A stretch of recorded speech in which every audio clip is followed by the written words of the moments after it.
뉴스룸을 시작합니다. 4년 전 국내 첫 유전자 치료제라며 인보사가 세상에 나왔습니다.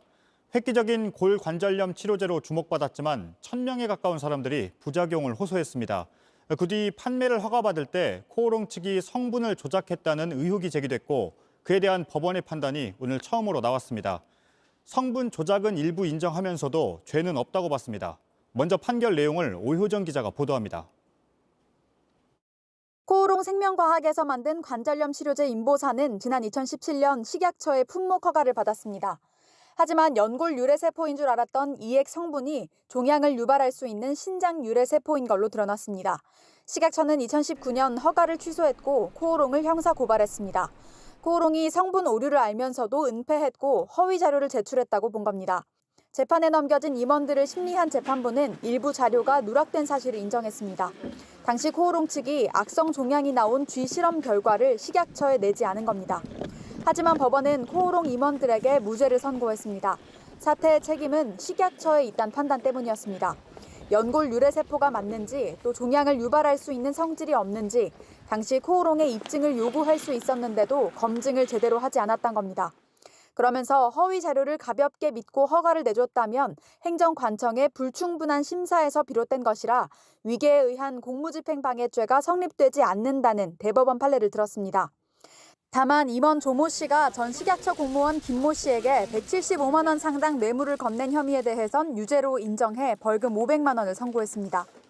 행정법원에선 같은 사실관계를 두고 조금 다른 결론을 냈습니다. 코오롱 측이 식약처의 허가 취소가 부당하다며 낸 소송에서 식약처 손을 들어줬습니다.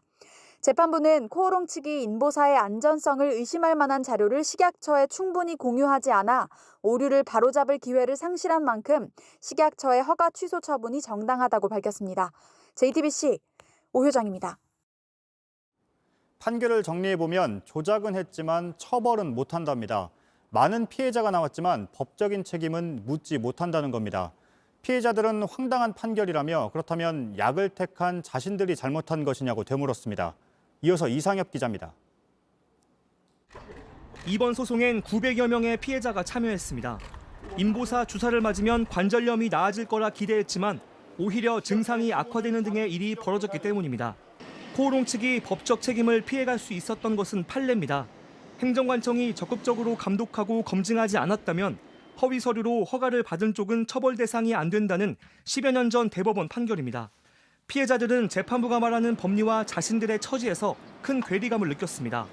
취재진은 판결 직후 한 피해자를 만났습니다. 2018년 인보사 주사를 왼쪽 무릎에 맞았던 김석환 씨입니다. 교통사고 후유증이 다 나을 수 있다는 이야기를 들었기 때문입니다. 대기업에서 좋은 약이 개발이 돼갖고 환자들한테 그걸 완치될 수 있다는 그런 걸 들었을 때는 주사 안 맞을 사람이 없다는 거죠. 그런데 오히려 무릎이 심하게 부어올라 걸을 수 없는 상태에 이르렀습니다. 결국 2019년 코오롱 생명과학을 상대로 소송에 나섰지만 2년 만에 받아본 결과는 황당했습니다. 이것도 아니고 저것도 아니고 이거는 맞은 사람만 좀 잘못된 판단이었다. 그렇게 생각할 수밖에. 조작은 맞지만 처벌은 안 된다는 결과는 도저히 이해할 수 없었습니다. 그 부분에 대한 거는 무죄다. 그럼 과연 그 약은 어디서 제조가 돼갖고 일반인들한테 과연 주사를 할 수 있느냐. 그게 우리는 이상한 거죠. 검찰은 즉각 항소하겠다는 입장을 밝혔습니다. 인보사 성분 조작 혐의로 지난해 2월과 7월 기소된 이우석 코오롱 생명과학 대표와 이웅열 전 코오롱 그룹 회장의 재판은 아직 진행 중입니다. JTBC 이상엽입니다.